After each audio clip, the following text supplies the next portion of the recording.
उत्कृष्ट कार्य गरे बापत सम्मान पत्र हासिल गर्नुभएका र पुरस्कृत हुनुभएका सबै किसान दाजुभाइ दिदीबहिनीहरू र उपस्थित आदरणीय महानुभावहरू, हामी नेपालीहरूले पनि केही गर्न सक्दछौँ। हामी नेपालीहरूमा त्यो उद्यमशीलता छ। हामी नेपालीहरूमा मेहनत गर्ने बानी छ र हामी नेपाललाई, नेपालको कृषि क्षेत्रलाई, नेपालको अर्थतन्त्रलाई आत्मनिर्भर बनाउने दिशामा अघि बढ्न चाहन्छौँ भन्ने उदाहरण प्रस्तुत गर्ने हिसाबबाट तपाईहरुलाई जसरी सम्मान प्रदान गरिएको छ र तपाईहरुको माध्यमबाट सम्पूर्ण उद्यमी युवाहरूलाई जसरी उत्प्रेरित गर्ने कामको निम्ति सामाजिक संस्थाहरूले यो कार्यक्रमको आयोजना गर्ने र अखिल नेपाल किसान महासंघले यसको सबै समन्वय गर्ने काममा भूमिका खेलेको छ। म सबैलाई विशेष धन्यवाद दिन चाहन्छु। तपाईहरु जसले सम्मान प्राप्त गर्नुभएको छ तपाईलाई विशेष बधाई छ र तपाईहरुको व्यवसाय अझै फस्टाओस्, तपाईहरुको गुणस्तरीयतामा वृद्धि होस्, तपाईहरुले नयाँ नयाँ कीर्तिमान कायम गर्न सक्नुहोस् भन्ने शुभकामना पनि व्यक्त गर्न चाहन्छु। हामी हाम्रो देश नेपाललाई गरिबी, अभाव र बेरोजगारीबाट मुक्त गर्न चाहन्छौँ। हामी हाम्रो देश नेपाललाई शोषण, दमन, उत्पीडनबाट मुक्त गर्न चाहन्छौँ। हामी हाम्रो देश नेपाललाई सबै खालका विभेदहरूबाट, असमानताहरूबाट, अन्याय, अत्याचार र थिचोमिचोबाट मुक्त गर्न चाहन्छौँ। हामी हाम्रो देश नेपाललाई सुन्दर बनाउन चाहन्छौँ। नेपाली जनतालाई सुखी बनाउन चाहन्छौँ। हामी प्रत्येक नेपालीहरूको अनुहारमा उज्यालोपन देख्न चाहन्छौँ, मधुर मुस्कान देख्न चाहन्छौँ, प्रसन्न हृदय भएको देख्न चाहन्छौँ र उहाँहरूको उत्तरोत्तर प्रगतिको चाहना र कामना पनि गर्दछौँ। अहिले भर्खरै नेपालको राजनीतिमा उदाएको नयाँ पार्टी नेपाल कम्युनिस्ट पार्टी एकीकृत समाजवादीको अध्यक्षको हैसियतले र यो देशलाई प्रधानमन्त्रीको हैसियतले सञ्चालन गरेर प्राप्त गरेको अनुभवको हिसाबले म भन्न चाहन्छु कि हाम्रो देशलाई समृद्ध बनाउने पर्याप्त आधारहरू विद्यमान छ। पिछडिएको अवस्थाबाट यो देशलाई समुन्नत बनाउने पर्याप्त सम्भावनाहरू विद्यमान रहेको कुरा म बताउन चाहन्छु। हामी प्राकृतिक सम्पदामा धनी देश हौं। कृषि क्षेत्रमा भनौं, पर्यावरणको क्षेत्रमा भनौं, वन जंगलको क्षेत्रमा भनौं, कृषिसँग जोडिएका यावत कुराहरू, कृषि, वन र विभिन्न जनावरहरू, फलफूलदेखि लिएर माछा मासुसम्म यी सबै उपभोग्य वस्तुहरू र शरीरको निम्ति अत्यन्तै पोषक तत्त्वहरू हामी हाम्रै देशमा उत्पादन गर्न सक्दछौँ। हाम्रो नागरिकको आवश्यकतालाई पूरा गर्न सक्दछौँ र अतिरिक्त उत्पादन गरेर विदेशमा निर्यात पनि गर्न सक्दछौँ। नेपालमा रहेका अर्थतन्त्रका विभिन्न क्षेत्रहरूमध्ये हामीले कृषिलाई सबभन्दा बढी प्राथमिकता दिनुपर्दछ। अरू क्षेत्रले प्रगति गरे तापनि यदि खाद्यान्न भएन भने मान्छे बाँच्न सक्दैन। चाहे त्यो धान बाली होस्, मकै बाली होस्, कोदो बाली होस्, फापर बाली होस्, चाहे तरकारी होस्।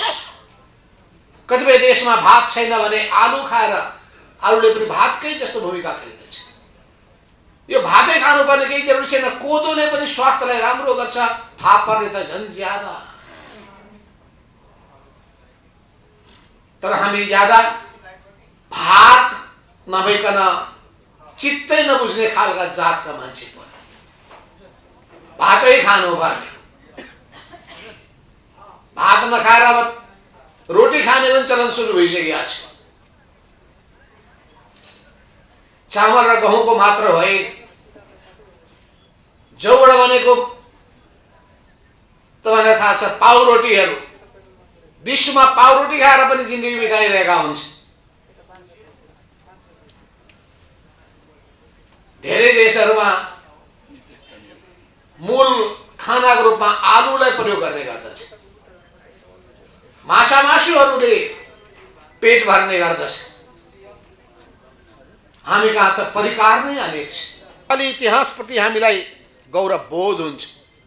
हाम्रा पुर्खाहरूले कहिले पनि हरेस खाएनन्, कहिले पनि निराश भएनन्, निरन्तर सङ्घर्ष गर्दै रहे। त्यस हुनाले मानव जातिको इतिहासलाई के भन्छन् भने सङ्घर्षको इतिहास हो। मानव जातिको इतिहास भनेको निरन्तर नयाँ नयाँ खोज र अनुसन्धान गर्ने इतिहास हो। यो निरन्तर खोज र अनुसन्धान गर्दै गर्दै हामी प्रत्येक समस्याको समाधान खोज्ने गर्दछौँ। समस्या छन् भने त्यसको समाधान छ, समस्या छ भने त्यसको समाधान छ। समस्या के हुन् पहिले पत्तो लगाउनु पर्छ। यो वैज्ञानिक सिद्धान्तको प्रतिपादन कार्ल मार्क्सले गर्नुभएको थियो। समाजलाई उहाँले चिन्नका लागि भन्नुहुन्छ समाजलाई बुझ। अनि समाजलाई बुझेर मात्रै हुँदैन, त्यो समाजलाई बदल्ने काम पनि गर। सिर्फ बुझ्ने र बदलिने, रोग पत्ता लगाउने र रोगको औषधि दिने। त्यस हुनाले आजभन्दा 500 वर्ष अगाडि सुरु भएको यो वैज्ञानिक क्रान्तिको चरणमा हामी प्रवेश गरेका छौँ। र अब अहिले यो माइक्रो विज्ञान पदार्थको सूक्ष्मतम गहिराईतर्फ यो समाज अगाडि बढिरहेको छ। अन्तरिक्षको गहिराई पत्ता लगाउन खोजिरहेको छ। ब्रह्माण्डीय संरचनाको बारेमा, खगोलीय उत्पत्तिको खोजीको बारेमा लागिरहेको छ। सूचना प्रविधिको अति तीव्र विकास भएको छ। नयाँ नयाँ वैज्ञानिक अनुसन्धानले मानव मस्तिष्कलाई चुनौती दिने दिशामा त्यो अगाडि बढिरहेको छ। हामी सम्झाउँ, लाखौं लाख वर्ष पहिलेको त्यो मानव जातिको उत्पत्तिको समय, पृथ्वीको उत्पत्तिको समय, आदि मानवबाट सुरु भएको यो मानव जीवन कसरी सबै चुनौतीहरूको सामना गर्दै, श्रम गर्दै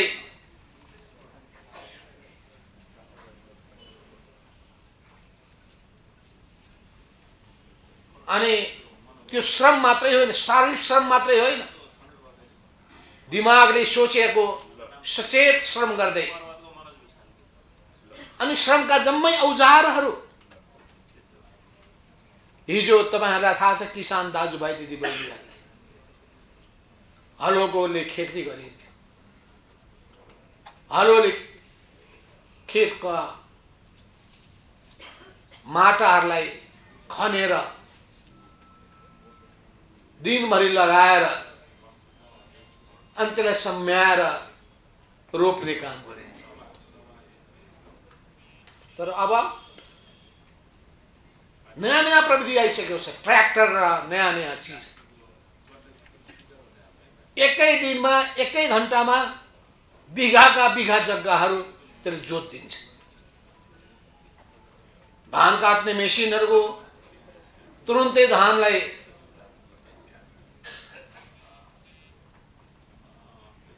घरमा पुर्याएर अनि चामलमा रूपान्तरण गरेर विभिन्न काममा प्रयोग गर्नका लागि आधुनिकतम प्रविधिहरू औजारहरूको उत्पादको विकास भइसकेको छ। मान्छेको बौद्धिक क्षमता बढिरहेको छ, उत्पादक श्रमहरू देखा पर्न थालेको छ, मानव चेतनामा प्रगति भइरहेको छ। यसरी विज्ञान र प्रविधिको वर्तमान विकासले सम्भावनाको अनन्त भण्डार खोलेको छ।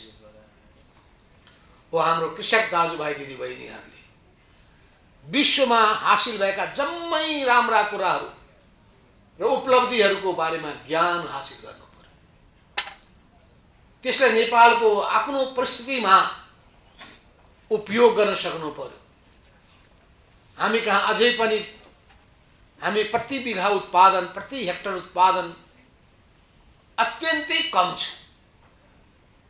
हामी भन्दा 3 गुना 4 गुना त्यतिकै जग्गामा 4 गुना बढी उत्पादन गर्छ। धानको उत्पादन गर्छन्, मकैको उत्पादन गर्छन्, गहुँको उत्पादन गर्छन्। खाद्यान्नको मात्रै होइन, सबै खालका चीजहरू त्यसको उत्पादन अत्यन्तै थोरै समय, थोरै ठाउँमा धेरै, अनि कुनै थोरै समयमा छिटो, यी सबै हुने गरेको पाइन्छ। त्यसको निम्ति पानीको सिँचाइको व्यवस्थाको आफ्नो पक्ष छ। अत्यन्तै आधुनिक बीज बिजनको महत्त्व छ। त्यहाँभित्र फर्टिलाइजरको ठुलो महत्त्व छ। र यी सबैको सन्दर्भमा पनि अब मान्छेले म्यानुअलको प्रयोग, अर्थात् हामी कहाँ रासायनिक मलहरू होइन।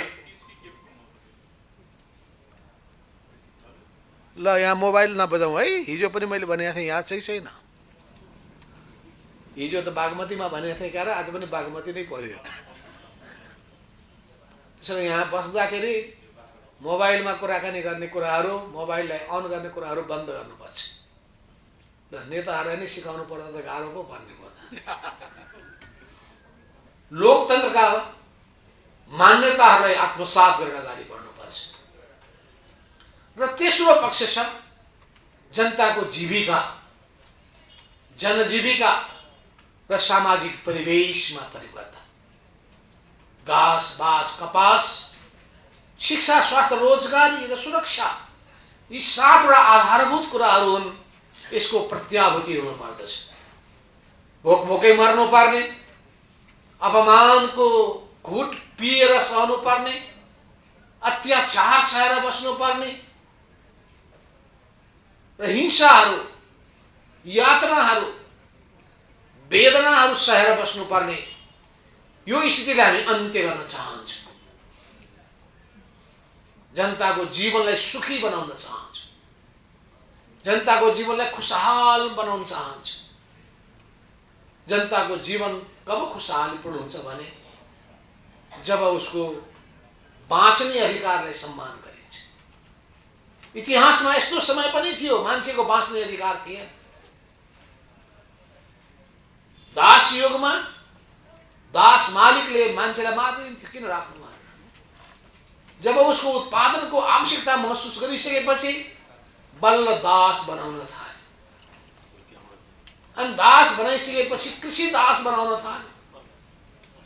त्यसपछि मजदुर बनाउन थाल्यो, नोकरको रूपमा प्रयोग गर्न थाल्यो। अब ज्यालादारीको रूपमा अगाडि बढ्न थाल्यो। समान हैसियत र अधिकार, आफ्नो खुबी र क्षमता अनुसारको पारिश्रमिक, यो अधिकारको प्रत्याभूति हुन थाल्यो।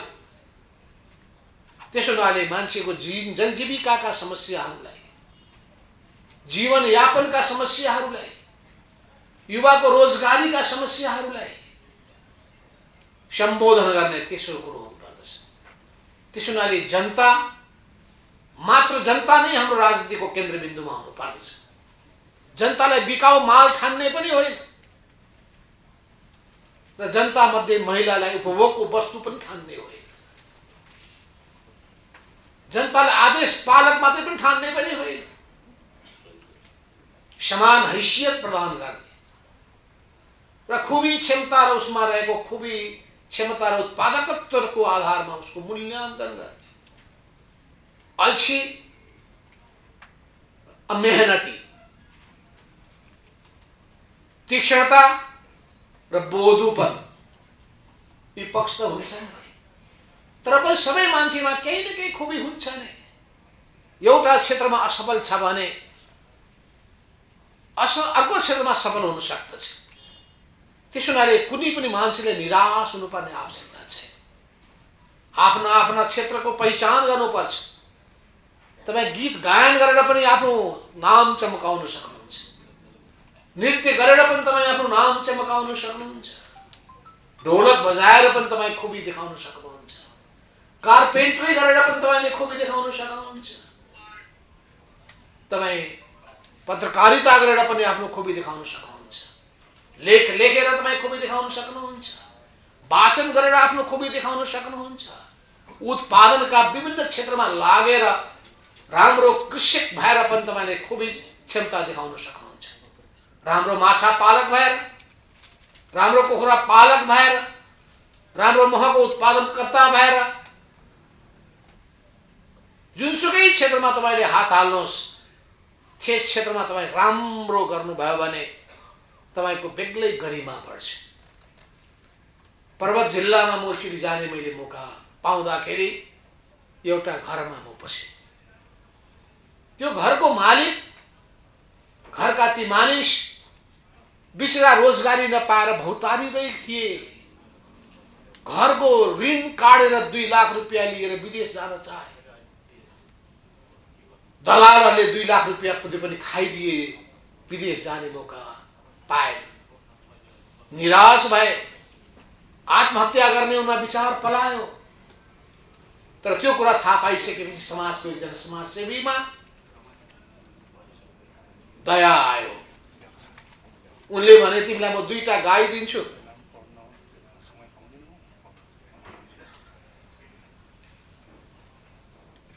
त्यसपछि उनले 2टा गाई पाल्न सुरु गरे। 2टा गाईबाट उनले दूध उत्पादन गर्न थाले, दूध बिक्री गर्न थाले। दूधको बिक्रीबाट आएको आम्दानीबाट 10वटा गाईहरू किने, 50वटा गाई किने, 100वटा गाई किने, 200 गाई किने। मान्छेलाई रोजगारी उनले दिन थाले। उनले एउटा पसल खोले, मिठो दूध, 1 चम्चा पनि पानी नमिसाएको दूध। हामी कता दूध बिक्री गर्नु पर्यो भने घैटाका घैटा पानी मिसाएर हामी बेच्छौँ, अनि हाम्रो इज्जत खतम। व्यापार चौपट, लोभले लाभ, लाभले बेलाभ, त्यस्तो गर्न हुँदैन। उनले 1 चम्चा पनि पानी नमिसाइकन दूध बेचेपछि सारा बजारमा अब मान्छे चिया खानै छोडिदिए। त्यही जाने, मजाले दूध खाने, तगडा तगडा पालमान बन्न थाले। हाम्रो मन्त्रीजी जस्तै।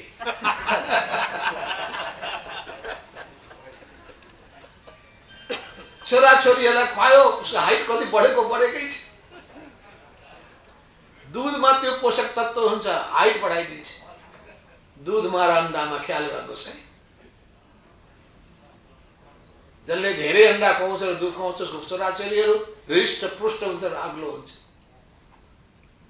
अनि त्यो सबै भइसकेपछि उनले सारा परिवारको निम्ति उनले निकै ठुलो आम्दानीको जगेर्ना गर्थे। यस्ता उद्यमीहरू तपाईहरू पनि जुन असली तपाईहरू मध्ये नै कोही हुन सक्नुहुन्छ। अहिले तपाईहरू प्रत्येक अब त्यहाँ अगाडि बढ्न थाल्नुभएको छ। रोजगारीका लागि विदेश जानुपर्ने छैन, आम्दानीका लागि विदेश जानु पर्दैन। हाम्रै देशमा आम्दानीका थुप्रै सम्भावना छ। कृषि क्षेत्रलाई पहिलो प्राथमिकता दिन्छु। कृषिको आधुनिकीकरण गर्ने, यसको व्यवसायीकरण गर्ने र त्यसको यान्त्रिकीकरण गर्ने यो तरिकाबाट कृषिको हामी विकास गर्न चाहन्छौँ। राज्यले त्यही नीति बनाउनुपर्छ। हामीले कृषिमा त जोड दियौँ तर बजारसँग जोड्न सकेनौँ भने काम छैन त्यसको। कृषिमा त जोड दियौँ, बजारसँग जोड्यौँ, तर एक्लै एक्लै किसानभन्दा सामूहिकतामा गयौँ भने सबैलाई लाभ पनि हुन्छ। सामूहिकतालाई सहकारितालाई हामी प्रोत्साहन दिन्छ। किन समाजवादतर्फको यात्रा हो हाम्रो, र समाजवाद सामूहिकतामा र सहकारितामा बाँच्दछ। र एकले अर्कालाई सहयोग गर्नै पर्ने हुन्छ। कसैले गाईको हेरविचार गर्ने, कसैले दुधको मार्केट बजारको बारेमा बन्दोबस्त गर्ने, कसैले बजारको अध्ययन गर्ने, कसैले त्यहाँ चाहिने पर्ने सामान खरिदको काममा जुट्नु पर्ने। यी जम्मै कामहरूमा सबैले कामको बाँडफाँड गरेर लाग्न सकिन्छ। यस अर्थमा कृषि उद्यममा, कृषि क्षेत्रमा लाग्ने कुराले इज्जत घट्ने होइन, बढ्छ। यो कृषि उद्यमको रूपमा अगाडि बढाउन सक्नुपर्छ। उद्यमशीलता र यी सबै बजारसँग जोड्नका लागि फेरि बाटाघाटाहरू, यसलाई भौतिक पूर्वाधारको विकासमा राज्यले दिनुपर्ने ध्यान, क्वालिटीको काम, छिटो छिटो काम, कम खर्चमा धेरै गर्न सकिने कामहरू गर्नुपर्दछ। त्यसपछि हामीले मानिसहरूको शिक्षामा र स्वास्थ्यमा जोड दिनुपर्छ, सिप विकासमा जोड दिनुपर्छ। सिप हासिल गरेका मान्छेहरू उद्यमशीलतामा लाग्दछ।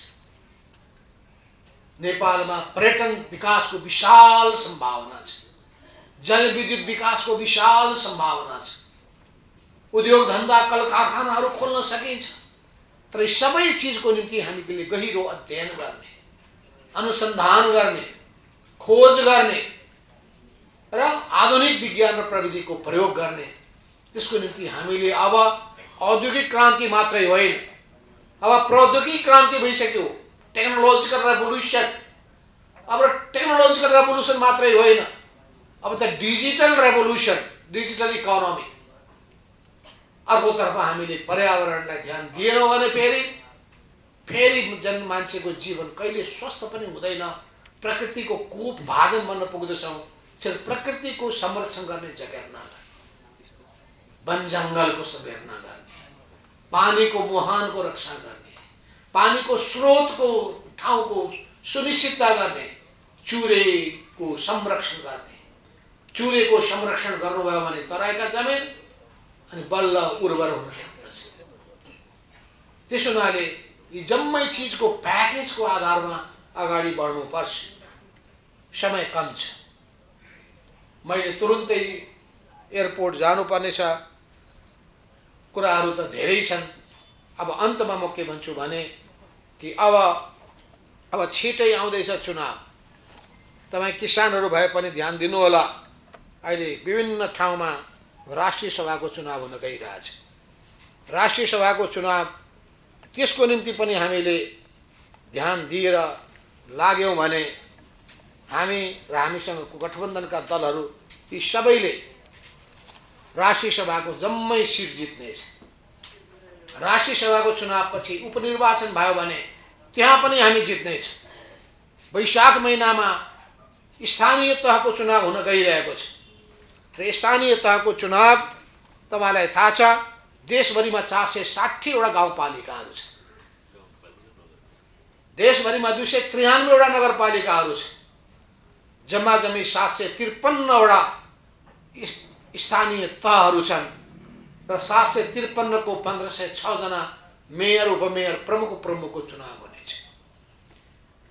त्यसै गरी 6742 वटा वडाहरू छन्। यी प्रत्येक वडामा 5 जनाको दरले झन्डै 35031 जनाको चुनाव हुनेछ। यी सबै चिजको निम्ति हामीले तयारी गर्नुपर्छ।